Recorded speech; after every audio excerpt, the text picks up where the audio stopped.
Black woman slept on the plane, until the captain asked, terrified, "Any fighter pilot on board?" The Boeing 747 roared through the night skies over the North Atlantic, its wings trembling against the fury of one of the most violent storms ever recorded. Rain pounded the windows like steel pellets, while turbulence tossed passengers against their seatbelts. The cabin lights flickered and panic spread like wildfire. Then came the announcement that froze every heart on board. "Ladies and gentlemen," a trembling voice crackled over the intercom, "this is First Officer James Wilson. We have a medical emergency. Captain Mitchell is unconscious.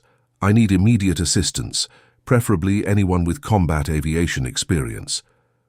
Gasps erupted across the rows. Mothers clutched their children. Passengers muttered hurried prayers. Some began typing desperate farewell messages into their phones. In row 23C, a woman stirred awake. Her name was Kesha Washington, 34 years old, with the calm bearing of someone who had long ago trained herself to rest anywhere, even in chaos. Years of military deployments had taught her how to steal moments of sleep in noisy hangars, on cramped bunks, or inside helicopters rattling across hostile skies. She blinked, listening to the desperation in Wilson's voice. The young co-pilot sounded as though he was seconds away from breaking. Beside her, a man in a sharp suit adjusted his expensive glasses with disdain.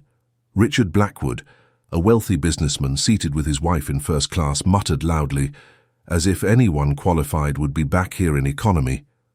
His tone dripped with arrogance, his gaze sweeping over Kesha's simple jeans, plain blouse, and natural hair tied in a neat ponytail. To him, she was invisible, just another ordinary passenger. The aircraft jolted violently, sending shrieks across the cabin. Somewhere, a baby wailed. Another passenger whispered, "We're going to die." The intercom cracked again, Wilson's voice breaking.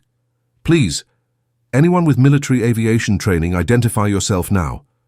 I can't do this alone. We're flying blind through a Category 5 storm." At that moment, Richard jumped to his feet, puffing his chest. "Listen here, son," he shouted toward the cockpit door. "My brother-in-law's a private pilot. I've flown with him dozens of times. I can help." A flight attendant rushed over, shaking her head firmly. "Sir, we need someone with combat training. Civilian experience isn't enough for this." "Are you doubting me?" Richard barked, his voice rising. "Do you know how much I paid for these seats? $15,000. I've got more experience than anyone else here." Amidst the commotion, Kesha rose quietly. Her movements were steady, deliberate, worlds apart from the frantic energy of those around her.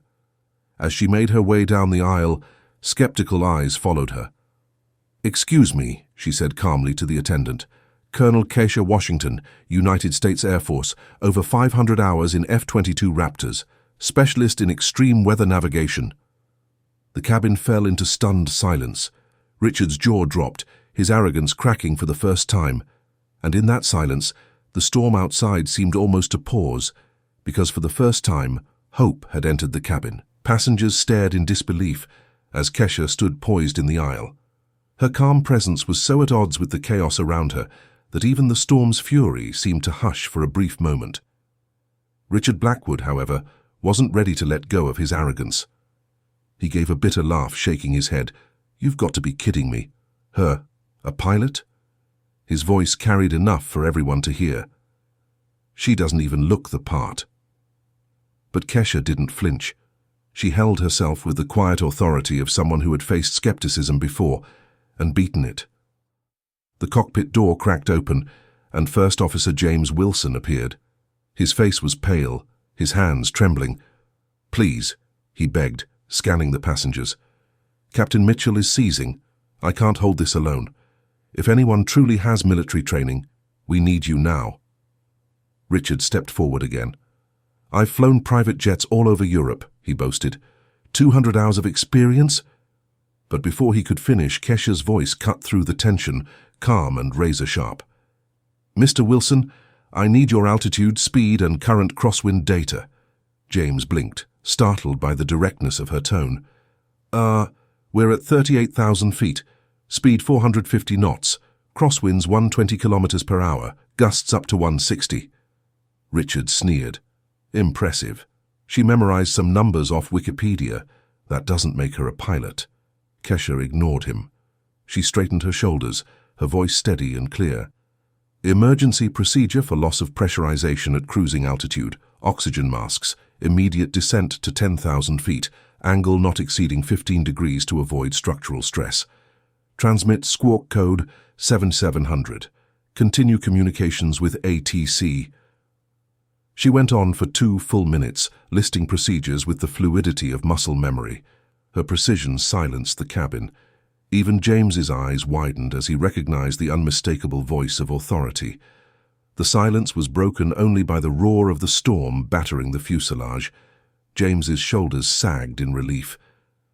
"Ma'am, the cockpit is yours." Kesha gave a single nod and started toward the flight deck. But Richard wasn't finished. He blocked her path, voice sharp with disbelief. "Wait a damn minute. Anyone can memorize procedure. Where are your credentials? How do we even know you're telling the truth?" Passengers shifted uncomfortably. No one dared to confront him, but their silence gave weight to his doubt. An elderly woman whispered, "She looks so young. Is she really qualified?" Kesha stopped, meeting Richard's eyes. For a moment she allowed the burn of injustice to pass through her, an old, familiar feeling. She had been here before, doubted, dismissed, underestimated. The memory of whispered comments about quotas, of promotions she had been denied despite flawless records, flickered through her mind. But she steadied herself, her voice low and powerful. "Mr. Blackwood, there are 3 kinds of pilots. Those who fly when it's easy, those who fly when it's hard, and those who fly when it's impossible." The plane lurched violently downward, screams filling the cabin. Kesha alone remained upright, balanced with the instinct of someone forged in turbulence far worse than this. "I've flown through war zones with 2 engines out and no navigation. I brought my entire squadron home," she said coldly. "And right now, I am the only one on this plane who can bring you home too." Without waiting for permission, she stepped past Richard and into the cockpit. The passengers sat frozen, watching her disappear behind the door. And for the first time, even Richard Blackwood felt something he hadn't known in decades, doubt in his own certainty. The cockpit was a storm of its own. Warning lights flashed red across the panels, alarms wailed, and Captain Mitchell convulsed violently in his seat, foam at his mouth. James Wilson hovered helplessly, his hands trembling over the controls. Kesha slid into the captain's chair with practiced ease. "First aid now," she ordered sharply, already reaching for the emergency kit. James froze, wide-eyed. "Colonel, how do you—" "10 years flying rescue missions in combat zones," she said without looking up. Her hands worked with surgical precision, checking Mitchell's pulse, adjusting his airway, and stabilizing him just enough to buy precious minutes. "When you're the only one standing between a wounded pilot and death, you learn a few things." Her voice was calm, her movements fluid, as though she had done this 100 times before. The chaos seemed to bend around her. "James," she continued firmly, "monitor fuel levels and pressurization. Give me updates every 30 seconds. I'll handle the storm." Her tone left no room for hesitation. For the first time since the emergency began, James straightened, his confidence returning. "Yes, ma'am." Meanwhile, in first class, Richard Blackwood was rallying fear. His voice, sharp and cutting, carried across the cabin. "Did you see how she was dressed? You really think she's qualified? We're letting an imposter fly this plane." His wife, Victoria, frowned, finally breaking her silence. "Richard, stop, you're making it worse." "Worse?" he barked back. "I'm trying to save our lives. Do you want a stranger, a woman with no proof, flying us through this storm?" But his rant was silenced when the intercom crackled. "Ladies and gentlemen, this is Colonel Washington speaking. I am assuming command of this aircraft. Remain calm and follow crew instructions. We will get through this." Her voice was steady, commanding, not the tone of someone seeking approval, but of a leader accustomed to obedience. Even Richard felt an involuntary chill run down his spine. Inside the cockpit, Kesha adjusted the controls, eyes scanning rapidly between instruments and the storm ahead. The turbulence tossed the aircraft like a toy, but her grip was steady. James glanced at her calculations. "Colonel, that trajectory. It's not standard protocol, it's impossible." Kesha finished with a faint, almost defiant smile. "In 2018, a sandstorm in Afghanistan grounded our systems. 2 engines out, missiles in the air. The manual said eject. Instead, I brought 17 wounded soldiers home alive. Sometimes, James, the manual kills people. Experience saves them." Her words carried the weight of lived truth, silencing his doubts. Then the cockpit door swung open. Richard had bullied his way inside, dragging a nervous flight attendant with him. "This is madness," he barked. "She's improvising. You're letting her risk all our lives. I demand direct contact with air traffic control." Kesha didn't even look at him. "Mr. Blackwood, this cockpit isn't a boardroom. Return to your seat." "Boardroom? I've flown more jets than you'll ever—" Before he could finish, another voice interrupted. Calm, authoritative. "Colonel Washington," said a woman stepping forward. "Dr. Patricia Chun, neurosurgeon. 3 years in military hospitals treating pilots. I can assist with the captain." Kesha turned for the first time, her eyes meeting Chun's. There was instant recognition, not of faces but of kindred spirits who had spent their lives saving others under impossible conditions. "Doctor," Kesha said softly, "your help would be an honor." Behind them, Richard spluttered in frustration, but the atmosphere had shifted. The storm still raged outside, but inside the cockpit a team was forming, and Kesha was clearly its commander. Dr. Patricia Chun leaned over Captain Mitchell, checking his vitals with practiced calm. "Seizure stabilized for now," she murmured, "but any sudden stress could trigger cardiac arrest. We'll need emergency care as soon as we land." Kesha nodded without breaking focus on the instruments. "Thank you, Doctor. Stay on him. James, keep me posted on pressure and fuel every 30 seconds. "Yes, ma'am," James replied crisply. His hands, once trembling, now moved with purpose. Her presence had transformed him from a frightened co-pilot into a soldier ready for orders. Richard crossed his arms, scoffing. "This is insanity. She's improvising. We need to speak to ground control, not follow some fantasy." As if in answer, Kesha spoke firmly. "James, tune to military emergency frequency 121.5. Identify our position to Andrews Air Force Base." James hesitated only a moment, then obeyed. "This is United Airlines Flight 743. Colonel Kesha Washington in command, requesting identity confirmation for civil emergency." The radio crackled back almost instantly. "Colonel Washington, Spectre, this is Commander Rodriguez, Andrews Air Force Base. We confirm your identity. Spectre, you vanished from radar 20 minutes ago. The entire Air Force is mobilized looking for you." The cabin behind them went dead silent. Even Richard's smug expression faltered. Spectre. The call sign carried weight, whispered among pilots as legend. Now, sitting in economy only an hour ago, the very woman he had dismissed as ordinary was being recognized as one of the most decorated combat pilots alive. "Commander," Kesha replied, steady as steel, "we have simultaneous emergencies. Captain incapacitated, storm at Category 5, Boeing 747 off course. Request immediate clearance for emergency landing at nearest viable airport." "Spectre, you have top priority. All East Coast airspace is being cleared. Baltimore International is preparing emergency landing equipment now." Richard's face drained of color. He glanced at Dr. Chun, hoping for validation. Instead, the neurosurgeon looked at him with quiet pity. "Mr. Blackwood, I've treated hundreds of pilots. This woman has training no money can buy. You'd be wise to trust her." But trust was something Richard had never learned. He sputtered. "Based on what?" "Her word." Before Kesha could respond, Rodriguez's voice came again, stronger this time. "Spectre, conditions are worsening. Winds at 180 kilometers per hour, hail the size of baseballs. All airports are closing their runways. You are the only aircraft still airborne." A collective gasp filled the cockpit. James's face went white. "Colonel, this storm will tear us apart." Kesha's eyes sharpened. Her hands moved with precision over the yoke. "Then we don't fight the storm, we fly through it." James blinked. "Through it?" "Colonel, that's impossible in a 747. Her lips curved in the faintest smile. Controlled spiral descent, straight into the eye. A maneuver designed for fighter jets, never attempted in an aircraft this size. Even Dr. Chun froze. "Colonel, you'll subject everyone, including the captain, to severe G-forces." Kesha adjusted their angle unfazed. "Doctor, I know. Monitor him closely. We don't have another choice." The storm outside roared like a living beast, lightning illuminating walls of black cloud. Inside, every passenger felt the shift, the certainty that they were in the hands of someone who didn't just fly when it was easy, but when it was impossible.